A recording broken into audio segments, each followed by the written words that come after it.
Amani ya Mwenyezi Mungu iwe pamoja nawe msikilizaji wa Radio Kijamii Kivu popote pale ulipo. Ni kwamba matumenango makubwa mzima wa afya na ukaribisha kuweza kusikiliza uchambuzi wetu wa habari za siku ya leo. Uchambuzi ambao unagubikwa na ukurasa wa habari muhimu leo. Uchambuzi wa habari toka waandishi wetu mbalimbali, makala ya michezo na burudani pamoja na habari za kitaifa na zile za kimataifa. Msomaji wako ni Omari Makelele Ozile, upande wa pili Merci Mbele Chipama anashikilia vyema dawati la mitambo. Nasema tuambatane kwa pamoja mwanzo hadi tamati.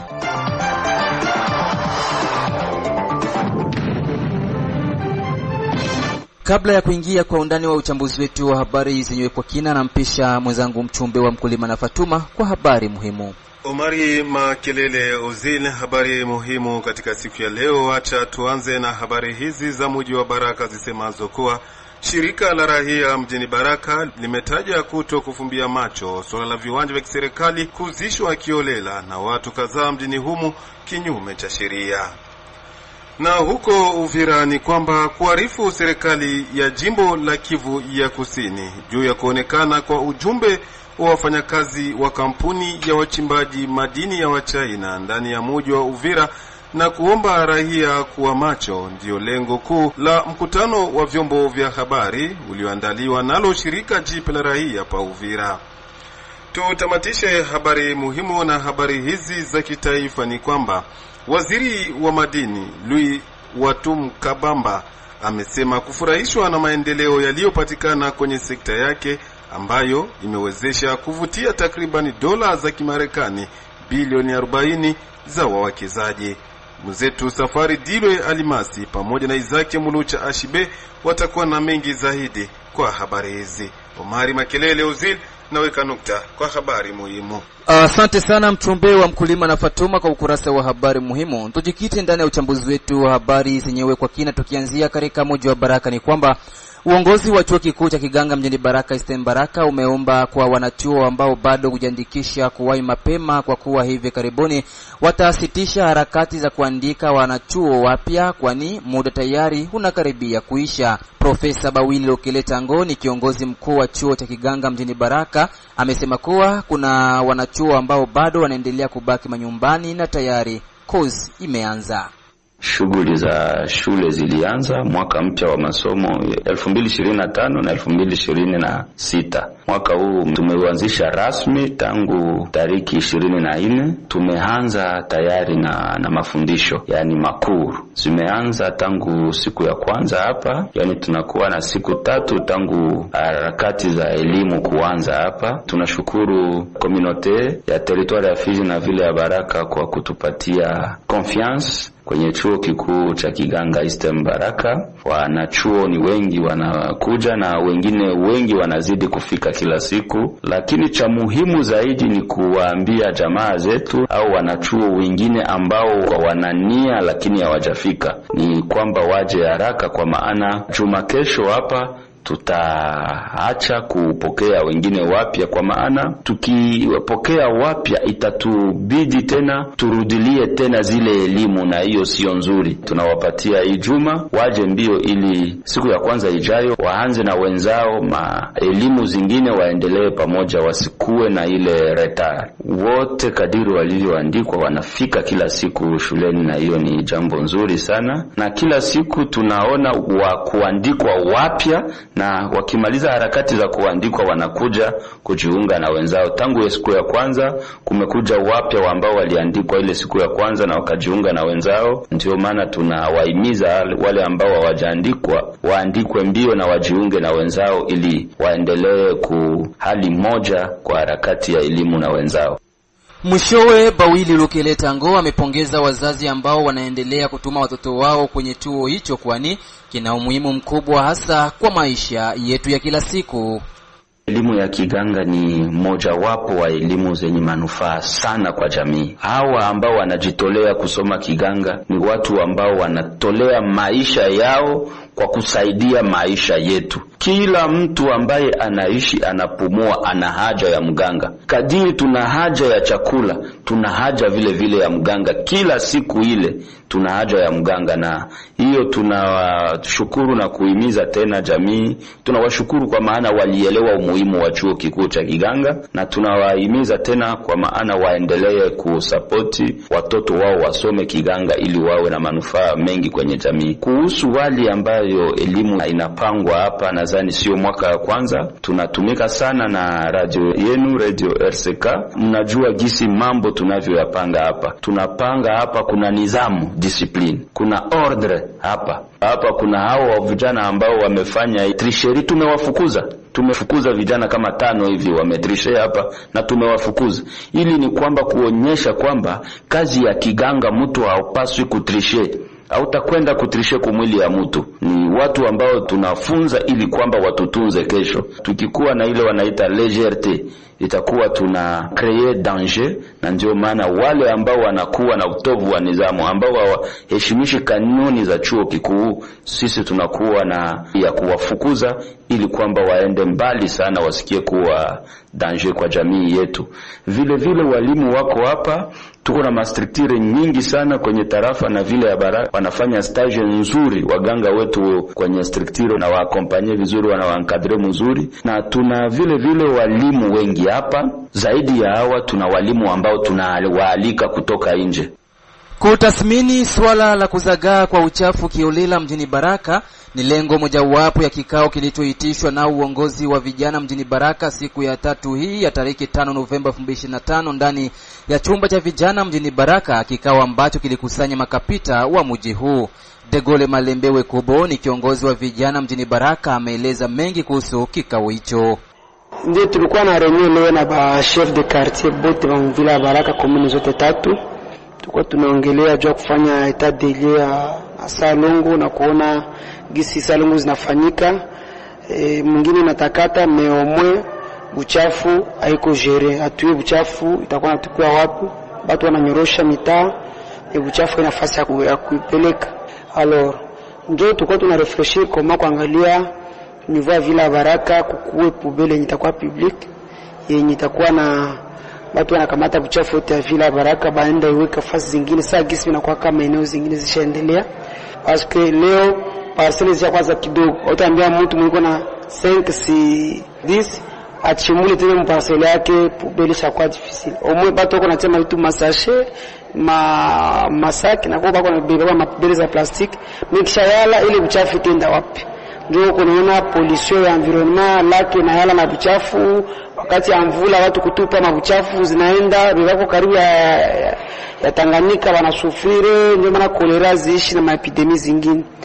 Ndio tulikuwa tunawaza pamoja na chef de quartier kuangalia kama ku niveau ya population, parce que serikali haingeki swala si population zikamata en charge kuangalia gisi tukuwe na poubelle publique na kuangalia kama tutakuwa tunaevacuer mabuchafu pour que kuna nafasi yenye inapaswa kuenda isaidie juu ya environnement mwingine yetu.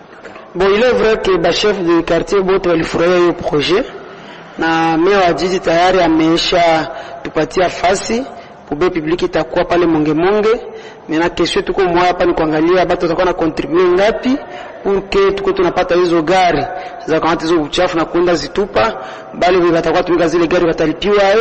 Aronjo kesho leo tuko tuna debate na ba chef de quartier, mais au moins parmi baliwaza que il faut que kunalipiwa 500 francs ku ménage, na ménage yenyewe nalipa hiyo franga kwa mwezi, ndio inapaswa na droit na uchafu yao kwenda kutupiwa.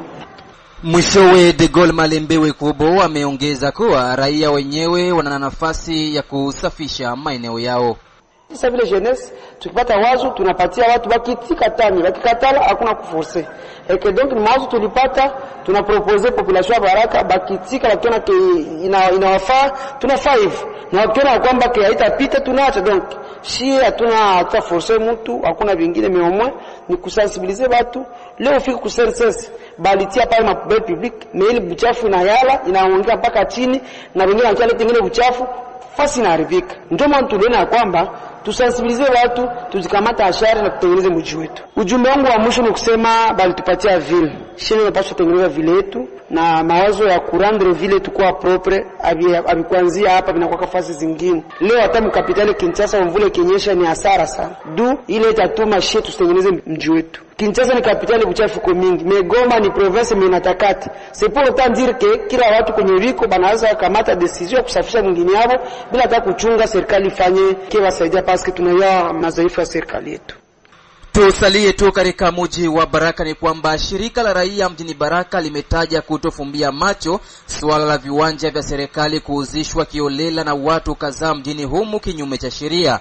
Akiwa mbele ya maiki zetu, Albert Etonda Maisha, mwenyekiti wa muundo huu, amesema ni mshangao mkubwa kuona eneo la tribunale kuuzishwa kwa Kadiko na eneo lingine la parke kuuzishwa chama cha UDPS. Albert Etonda Maisha aeleza yafuatayo. Ndiyo ndugu mtangazaji, hiyo hali tunaendelea kuiona inakuwa muda mrefu, na tumeona kwamba ni tabia ambayo inakamata kabisa kasi kubwa. Karibuni hapa kuna kibarua ambayo tuliandika kwa administrateur wa territoire ya Fizi kwa kupenda kujinyakulia batima za communauté ambazo ziko mvile ya Baraka, kama vile motel na compound, kama vile meri nayo imejinyakulia mamat. Alors ile mambo yote ni mambo ya Kopak ambayo Kopak inaundwa na communauté. Na tumeandika kibarua tukisema kwamba hatupendi ubandia kama ile, na hivi tunapangilia maaksio zingine kwa kupenda kuambia administrateur kutoa mgulu kabisa kata mu mambo ya communauté ya kupenda kunyanganya kwa sababu ya malengo mengine ambayo hatujue. Jambo la pili juu ya eneo ambazo zinazouzishwa ni jambo la kusikitika sana, kama vile meya wa jiji, kama vile vitengo vinavyohusika na udongo wa Habita, ITP, Cadastre wafikie kukamata eneo ya leta kama vile pale kuparke kwenye commerce exterieur inajenga, wapatie parti politique. Kama ni kuuzisha, kama ni kupatia, ni mambo ambayo yeleweki. Iko sawa sawa kukamata eneo ya leta kama vile kuparke kupatia individu fulani. Kwa leo ile hali inaendelea kuparke pale ku tribunal ambayo tuko nasubiria hii masiku yote ambayo tuko fama plaidoyer juu tujengewe tribunal ya grande instance mvile ya Baraka. Na hakuna eneo lingine ambayo kuna zingawa tofauti ya pale ku tribunal ya secteur. Leo mabone inaenda piliwa busiku. Muliona majuzi pale Kadeko naanza enda kubandika kibao. Alors ni eneo ya leta. Kadeko ni societe anonyme sawa sawa na Regideso. Regideso imenunua parcelle. Kadeko anunua parcelle ingine kwa individu. Hapana kwenda kununua parcelle ya leta ambayo sisi raia tuko na besoin ya kupata maedifice muvile ya Baraka ambazo zinasaidia na maedifice zikuwe za leta. Hapana leo tupate batujenge tribunal kisha sema tribunal ende monge tribunal ende ku 25 mezo. Haviwezi wezekana. Upande mwingine, kiongozi huyo wa shirika la raia mjini Baraka ametaka meya ya mji wa Baraka kuitisha kikao ili kupata ukweli tosha kuhusu viwanja hivyo. Na ndio kwa sababu ile sisi tunapana angalisho kwa meya wa jiji. Ingali mapema tunapana angalisho kwa vitengo vya serikali Cadastre, Habita waretire zile parcela ambazo wameuzisha pale kuparka ambao wameuzisha IDPS na pale ku tribunal ambao wameuzisha Kadeko. Tunapana dans 48 heures meya wa jiji aite kikao na vitengo vyote ambavyo vinahusika na udongo, na sisi mashirika raia na makushi zingine waambie watu walifikia kwa ile hatua namna gani kupatia eneo za serikali, kupatia maparti politique, kupatia masosiete ambazo ziko sanse kununua parcelle zao eneo zingine. Na tunaomba administrateur akuje kutuambia ingali mapema dans 48 heures pourquoi iko nasema ile mabatima na administrateur wa territoire. Alors kesi yetu nani ya Kopak, na njoo kwa sababu tuko na ingililia mwa hiyo hali, na tunategemea karibuni tutaambia raia nini la kufanya. Kama ni maandamano, kama ni nini tutaifanya, na tutaomba yeyote yule ambaye amehusika akuwe meya wa jiji, akuwe kitengo ya Cadastre, ikuwe kitengo ya Habita, ikuwe urbanisi, yeyote ambaye amehusika, tutaomba sheria ifanye kazi yake kwa sababu ni mazoea ambayo inaendelea. Kuna wakati waliuzisha pale ku Etat Major, hakuna mtu anasahau pale, ilikuwa rompo ya mzuri. Wameuzisha tu na watu wamebakia kimya, lakini hiyo hali inaendelea, na ikuwe kitendo cha mwisho kwa vitengo vya serikali kukuwa na uzisha maeneo kama vile wanavyofikiria kufanya. Sisi kama shirika raia tuzifunga mikono, na tunategemea kwamba tutaingia mwingine action ambayo sheria inatupatia kufanya.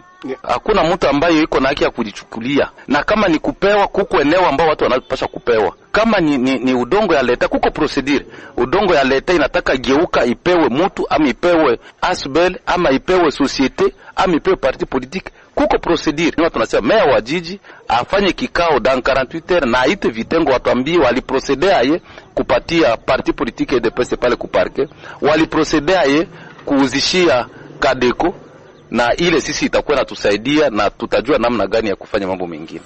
Mwishowe Albert Etonda Maisha amekitaka chama cha UDPS na Kadeko kutafuta maeneo mengine ya kujenga ofisi zao na sio kwenye viwanja vya serikali.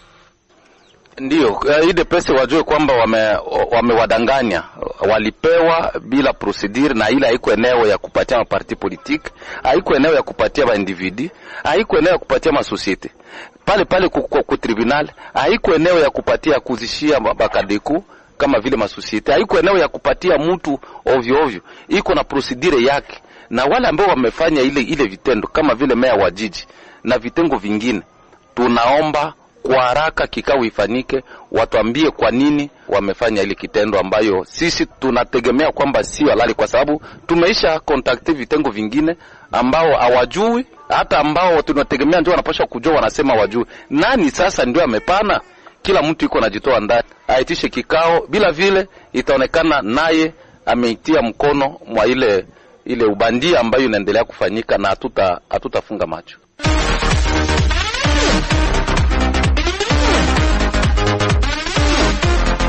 Kipenga kimelia upande wa pili. Hivi sasa ni muda wako mzuri wa kuweza kusikiliza habari za michezo na mwenzangu Sudi wa Sudi Valentin. Shukran sana kabisa mwenzangu Mare Makelele Uzile. Leo kunako ukurasa wa habari za michezo namba 19 mgongoni kipepea barabara. Tuanze hizi habari za hapa katika mji wa Baraka ambako finali ya tournament ya mechi za makata ambayo inasimamiwa na baraza la vijana hapa katika mji wa Baraka itaweza kushuhudiwa mchana wa siku ya ya tarehe 6 Novemba mwaka 2025, ambako kata ya Matata ambao wanapenda sana kujiita Brazil wataweza kukata mzuu wa fitna zidi ya kata ya Malala. Itakuwa ni mechi nzuri sana ambayo itaweza kushuhudiwa majira saa 9 kamili za jioni. Lakini tu kabla ya finali hiyo ya upande wa wanaume, lakini majira ya saa 7 kutaweza kushuhudiwa mechi nyingine ya wanawake kwenye uwanja tu wa Lumumba pa katika mji wa Baraka, ambako vijana wa Force de Filles wataweza kuonekana uwanjani kwa mara nyingine tena kupambana vikali zidi ya wanadada kutoka katika kata la Mwemezi ambao ni Mwemezi Sport. Katika mazungumzo na Radio Kivu, mkufunzi wa klabu ya Force de Filles Mbabe kijana wa Yang ameweka mashabiki wote wapendelevu wa soka kwa upande wa wanadada waweze kujiripoti majira ya saa 7 kunako uwanja wa Lumumba kwa ajili ya kuweza kutazama finali hiyo nyingine ya upande wa wanadada majira ya saa 7 kamili za mchana. Hapa tunaandaa mechi ambayo ni finali ya kina dada. Tutacheza hapa baadhi ya wadada wa Force de Filles pamoja na wale wadada kule Mwemezi. Ni finali ambayo imeandaliwa na Seishi. Itapigwa siku ya 4 na saa 7 kwenye uwanja wa Lumumba. Kama kawaida mashabiki wa Force de Filles wanajua tu kawaida yetu ni kuchukua tu ubingwa, na vile vile tunao tumaini ya kupata ushindi hiyo kesho.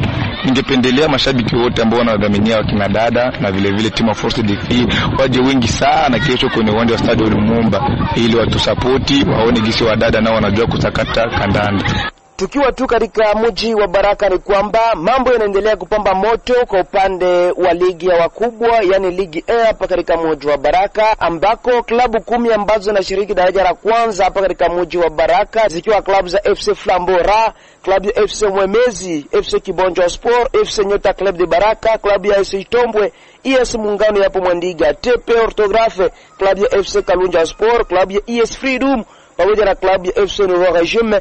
Klabu hizo zimepewa tena wazifa na uongozi wa soka ndani ya mji wa Baraka kwa ajili ya kuweza kufanya vikao vyao vya kawaida, yani Ensemble Général Ordinaire, kwa ajili ya kupata fursa ya kuweza kushiriki kunako michuano ya ligi ya nyumbani msimu 2025-2026. Uongozi ambao unasimamia soka ndani ya mji wa Baraka ikiongozwa na mwenyekiti Clovis Songoro Matete imetoa kalendari tayari kwa ajili ya klabu hizo kuweza kufanya vikao vyao vya kawaida, na klabu ambayo itaanza itakuwa ni klabu ya FC Flambora ambayo itaweza kufanya kikao chao cha kawaida itakuwa ni siku ya 3 ya tarehe 12 Novemba mwaka 2025. Klabu ya pili itakuwa ni klabu ya FC Mwemezi Sport, itakuwa ni siku ya 5 ya tarehe 14 Novemba mwaka 2025. Klabu ya Kibonjo Sport itafuata siku ya kwanza ya tarehe 17 Novemba mwaka 2025. Klabu ya Nyota Club de Baraka itakuwa ni siku ya pili ya tarehe 18 za mwezi tu Novemba. Klabu ya AS Itombwe itakuwa ni siku ya 3 ya tarehe 19 Novemba 2025. Klabu ya ES Muungano yapo Mwandiga wamepewa siku ya 4 ya tariki 20 Novemba mwaka 2025. Klabu ya Tepe Orthographe watafanya kikao chao cha kawaida, itakuwa ni siku ya 5 ya tariki 21 Novemba mwaka 2025. Klabu ya Kalunja Sport itafanya kikao chao cha kawaida, itakuwa ni siku ya kwanza ya tariki 24 Novemba mwaka 2025. Klabu ya US Freedom watafanya nao vikao vya kawaida, itakuwa ni siku ya pili ya tariki 25 Novemba. Na klabu ya FC Nouveau Regime wataweza kumalizia kufanya kikao chao cha kawaida, itakuwa ni siku ya 3 ya tariki 26 za mwezi huu Novemba. Kwa hiyo mpenzi msikilizaji, hiyo ndio kalendari ya klabu 10 hapa katika mji wa Baraka kwa ajili ya kuweza kufanya vikao vya kawaida, yani ensemble général ordinaire. Mwenzangu Mario Akelele Uzile nasema asante kwa kuweza kunipa fursa ya kuwajuza wasikilizaji wetu ukurasa wa habari za michezo, lakini acha nikumbushe ya kwamba navalia nambari 19 mkongoni.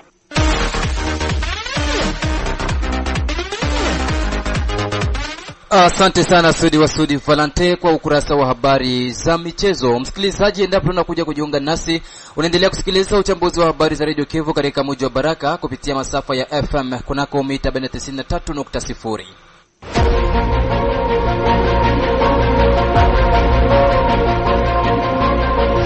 Ukitaka kutengenezesha vyombo vya kielektroniki na kununua vifaa vyake vya akiba ima pièce de rechange, jibu lako ni kampuni ya BBC Elia Baraka Aibaz. Tujielekeze kule katika mji jirani wa Uvira ni kwamba kuarifu serikali ya jimbo la Kivu ya Kusini juu ya kuonekana kwa ujumbe wa wafanyakazi wa kampuni ya uchimbaji madini ya Wachina ndani ya mji jirani wa Uvira na kuomba raia kuwa macho ndio lengo kuu la mkutano wa vyombo vya habari ulioandaliwa nalo shirika jipya la raia pa Uvira. Udhibitisho ni wake Mafikiri Mashimango, mratibu wa muundo huo wa kiraia, ambaye ametoa hapa mwangaza juu ya swala hilo. Watu wanapaswa kuelewa kwamba depuis jana tulifanya alert, na ile alert leo tunamaliza hapa mchuni ilifanya point de presse donc avec les journalistes pour quand même kupana ma éclaircissement. Kama tumesema kwamba entreprise conduite na delegation ya quelques chinois inaitwa société Kivu Development, ni entreprise ina exploiter kama minere. Tunaishakia parce que tuko na information sur kwamba ilikuwa ba collaborer direct na elema ya M23 na inafika mu niveau leo depuis hii de 3 jours ya présence de leurs avocats na quelques chinois walikuwa Uvira, bako Uvira mweke walitoka depuis jana juzi, bako Uvira na waliessayer de contacter gouvernement provincial kwa juu wapate autorisation ya fonctionnement d'exploitation minérale au niveau Mwenga. C'est comme ça qu'on a alerté les autorités parce que il délégation iko Kalemi, la chinois va moko Kalemi. On a alerté à notre niveau nouvelle civile pour quand même le gouvernement ikamate ma mesure appropriée. Na tunalomba vitu viwili. Ya kwanza que bale pakuwa arrêter le plus vite possible, basibire interrogatoire fulani, interrogatoire kwa responsable kwa juu watu wajue nini konaendeka.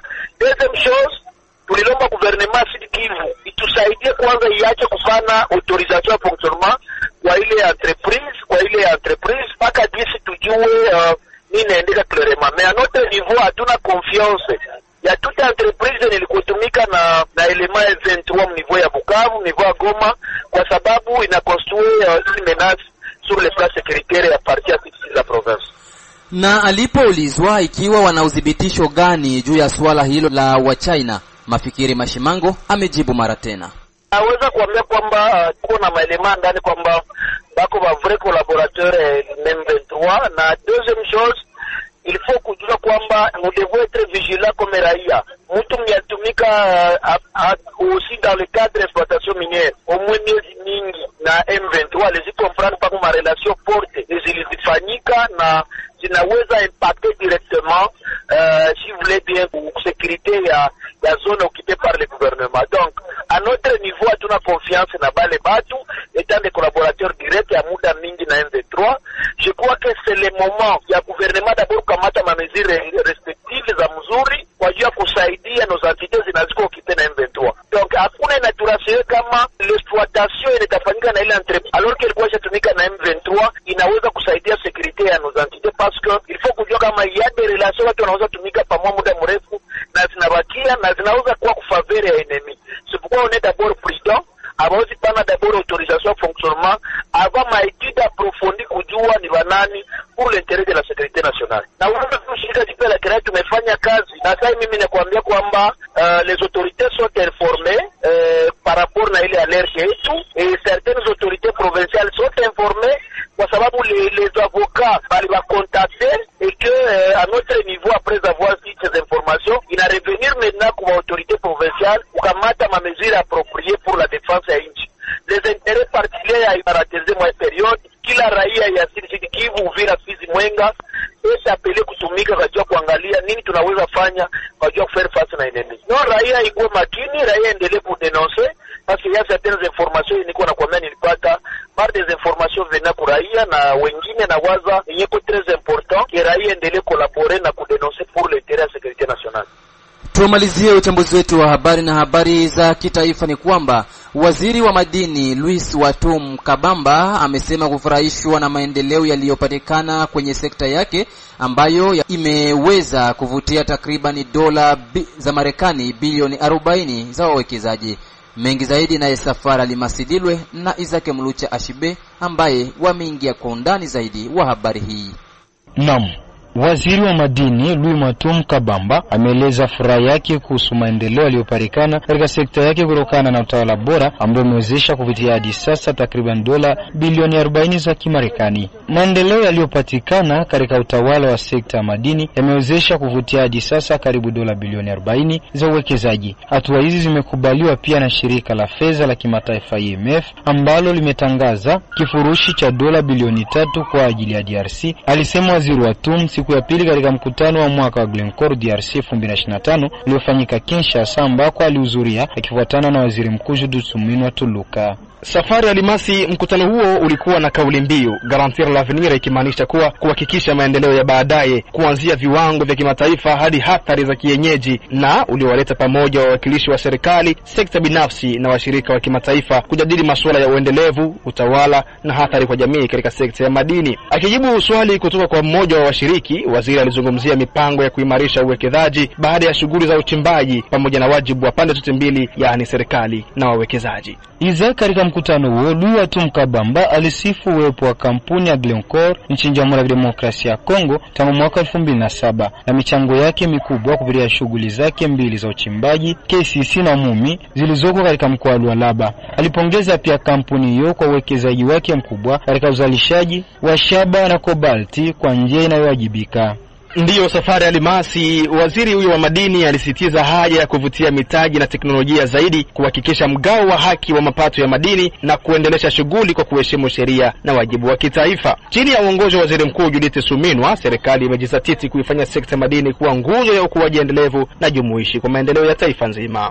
Lakini zake tukiachana na hayo, kwingineko ni kwamba zaidi ya wanajeshi 200 kutoka vikosi vya jeshi la DRC FARDC, washiriki wa kitengo maalum cha Tigre, walikamilisha Jumatano Novemba 5 huko Ituri mafunzo mazito yaliyolenga mbinu za kupambana pamoja na kuzijua sheria za kimataifa za binadamu. Harakati za sherehe za kumaliza mafunzo haya zilifanyika katika kituo cha mafunzo cha kijeshi cha Diango, kilomita kadhaa kutoka mji wa Bunia, chini ya usimamizi wa walinda amani wa MONUSCO. Isaac, taarifa hizi zikoje? Ndiyo Safari Alimasi, kuanzia Oktoba 6 hadi Novemba 5, askari hawa walinufaika na mafunzo yaliyolenga masuala mbalimbali, ikiwemo utunzaji na matengenezo ya silaha AK-47 ya SWA, mbinu za uvamizi na za kupita katika hatari, mbinu za kupambana bila silaha na kanuni za sheria za kimataifa za kibinadamu zenye lengo la kuwalinda raia wasio na hatia wakati wa operation. Walimu wa kijeshi kutoka Nepal, Indonesia na Bangladesh waliongoza mafunzo haya kama sehemu ya msaada wa kiutendaji wa MONUSCO kwa jeshi la taifa FARDC. Isaac, mpango huu ni sehemu ya kuimarisha uwezo wa FARDC kutekeleza shughuli madhubuti zile ya vikundi vyenye silaha huko Ituri. Wakati wa sherehe ya kupana vyeti vya mafunzo ya mwisho, gavana wa kijeshi wa mkoa wa Ituri, Generali Johnny Luboya, alipongeza ushirikiano huu wa kijeshi na aliwahimiza askari kuheshimu kujitolea kwao katika uwanja wa mapambano. MONUSCO Safari ilitangaza kwamba kikao kipya cha operation kitaandaliwa ifikapo Desemba kama sehemu ya msaada kwa jeshi la taifa FARDC kwa majibu yaliyoratibiwa zaidi ya ukosefu wa usalama katika mkoa huo. Labda Isaac tuishie hapa ama tuendelee? Na kwa sababu muda unatuvuta mashati, Omari Makelo ametuambia tuishie hapa Safari Alimasi.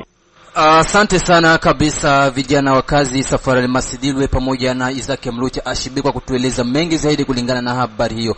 Ni hapo ndipo natamatisha uchambuzi wetu wa habari za siku ya leo, na kushukuru msikilizaji kwa kuweza kunitegea sikio mwanzo hadi tamati.